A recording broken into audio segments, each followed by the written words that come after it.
ça, c'est extraordinaire. C'est un grand message pour cette grande place diplomatique qui se trouve être la ville de New York et plus précisément ce district des Nations Unies. C'est extraordinaire pour le Congo. C'est un message que c'est un pays qui revient. Il faut noter que sur cette question des crises, le président est resté statique sur ce qu'il a toujours exigé, notamment le constat que le Congo est victime d'une agression sauvage et qu'il a une fois de plus invité la communauté internationale réunie ici à New York à davantage revivre cette situation et en appeler à la vigilance pour que les condamnations soient faites et que les sanctions soient prises à l'encontre du Rwanda. Mais parce qu'aussi le Congo s'est inscrit depuis un certain temps dans le processus de Rwanda mené par le président Lorenzo. Le président n'a pas exclu la possibilité qu'un dialogue se tienne pour vider les multiples contestations qui conduisent à ce désordre récurrent depuis bientôt 30 ans dans la partie est de notre pays. Et donc ici, il faut dire que la note principale, ce devrait être la diplomatie, c'est ce qu'il est venu faire ici. Il ne s'est pas amené à New York avec des chars de combat, il est venu avec la parole pour tenter d'échanger avec tous ceux qui peuvent interférer dans cette question qu'on sait, parce que le président a rappelé les objectifs des Nations Unies et les buts même de cette organisation.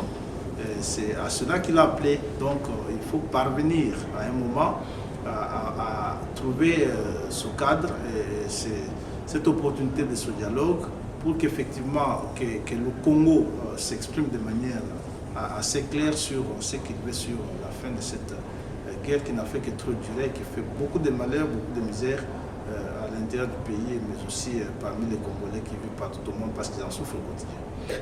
Lorsque le chef de l'État vous parle de 2 places, il n'a pas hésité de clarifier la qualité des places qu'il veut pour l'Afrique. C'est des places avec droit de veto, siège statutaire, siège permanent au Conseil de sécurité avec droit de veto. Donc, ces 2 places voudraient bien que nous sommes un Congo qui peut avoir désormais des prétentions à siéger au Conseil de sécurité des Nations Unies. Ce n'est plus comme il y a 5 ans lorsque nous parlions de 2 places et qu'on voyait que l'Afrique du Sud, éventuellement les autres pays, là c'est un Congo qui est revenu, que vous avez vu être applaudi dans cet hémicycle où plus personne n'écoutait le Congo. C'est un Congo qui revendique aussi sa place et qui doit l'obtenir à tout prix.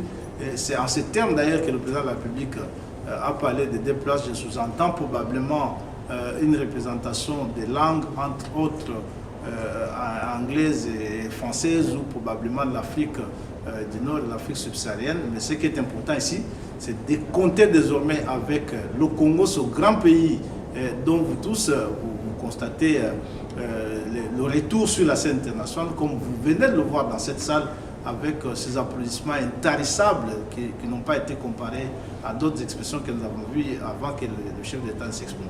Donc, ce qu'elle dit, c'est une autre réalité aujourd'hui, c'est une autre impression, c'est un autre message pour ce Congo. C'est comme ça que c'est un Congo qui a amené des solutions pour l'humanité qui revit et qui amène les propositions de l'apport du Congo, qu'il s'agisse de l'environnement, comme je l'ai dit ici.